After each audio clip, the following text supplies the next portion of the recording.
Teyana Taylor's new indie drama 1001 is in theaters now, but is it just a knockoff of 2016's Oscar winning film Moonlight?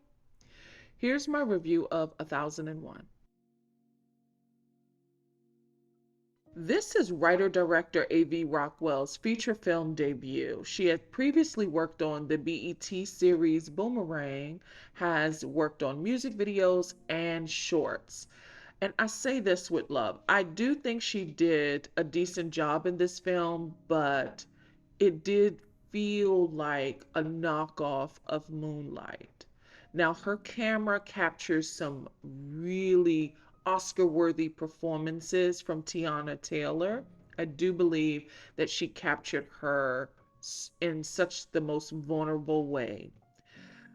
But it felt like techniques that she used as a shorts filmmaker were used here, and I don't think they exactly translate in long form filmmaking, in my opinion. But I do think she captured some really great moments. To her credit as a director, I believe she directed Teyana Taylor's best performance of her career. Teyana Taylor is transcendent. Teyana Taylor gives a stellar performance. Again, it is so awards worthy, and I hope she's remembered during award season. Teyana Taylor plays a single mother who abducts her son from the foster care system after he's injured. She spent her youth in this same system and was violated and ended up in a life of crime. Now, she spends about a year and a half in Rikers Island for boosting or stealing merchandise and had to abandon her son. After she's released from prison, she finds her son on the streets and orchestrates a plan to abduct him from the system, give him a new identity, and they live in plain view in New York in the 90s and early 2000s. Again, this is Teyana Taylor's best performance of her career. It's so rich in authenticity. She strips down, she's so vulnerable, and she inhabits a girl who many of us are familiar with, this around the way girl who's just trying to make it through, again, in this 90s and 2000s Harlem, really. And she wants to do good by this young son. She wants to raise him to be a good man. She wants the best for him. She wants a better life for him than she had for herself. I love what Teyana Taylor does with this performance. Will Catlett is also in this film. I think he's great, but I think the writing failed him. Also, he is from the DMV. He's from Maryland, and I hear his accent is so prominent, and it might just be me because I'm from there, but it's so prominent, and I hope moving forward that he shakes himself of this accent, especially when he is not in films that are where the setting is in the DMV, because he was supposed to be from New York City. He was supposed to be from Harlem. There's a distinct accent there that he didn't have in this film. And I am really hoping that he will play Teddy Pendergrass.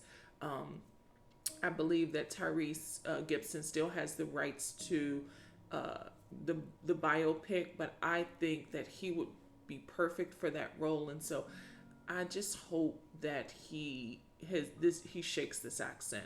But he is good in this film. I just think that the writing fails him because his arc, he is the husband of Teyana Taylor's character, and he just ups and disappears.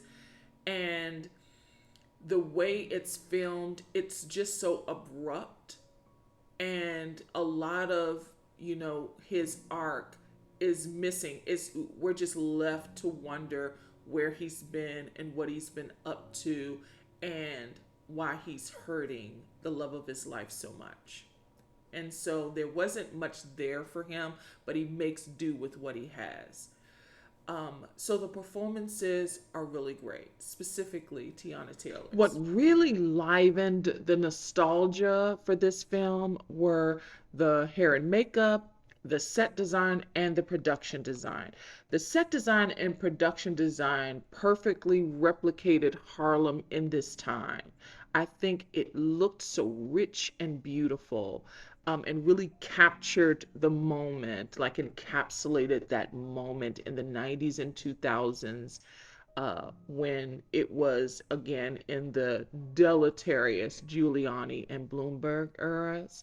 And then the hair and makeup and the wardrobe, I think, captured the essence of the times too. And I love how Tiana Taylor uses that to bring more authenticity to her character.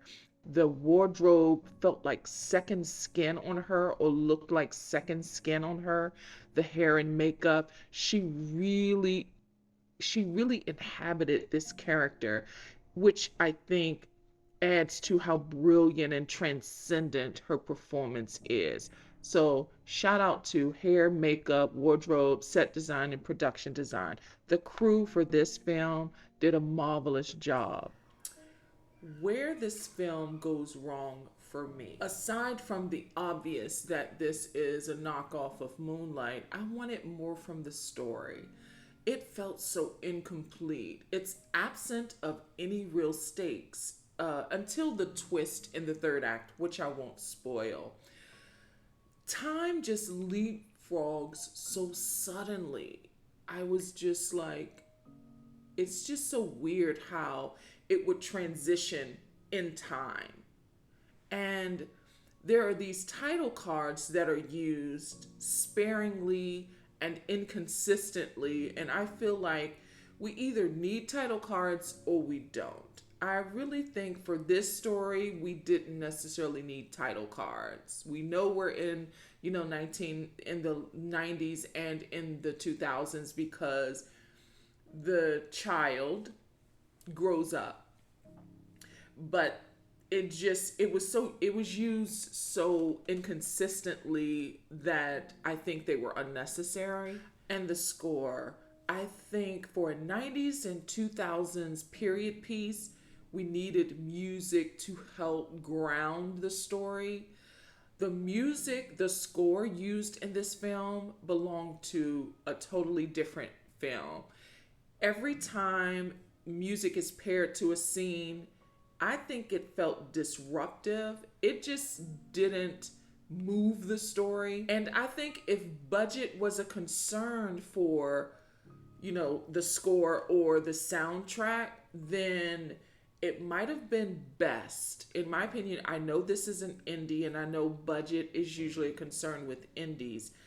But if they could have licensed, the filmmakers or the producers could have licensed at least two 90s or 2000s songs, if they could have licensed music from the 2000s, just at least two, and then worked it in a way that it felt like an interlude to the story, I think that would have worked because the the violin pieces and concerto, it just felt like this did not belong to this film.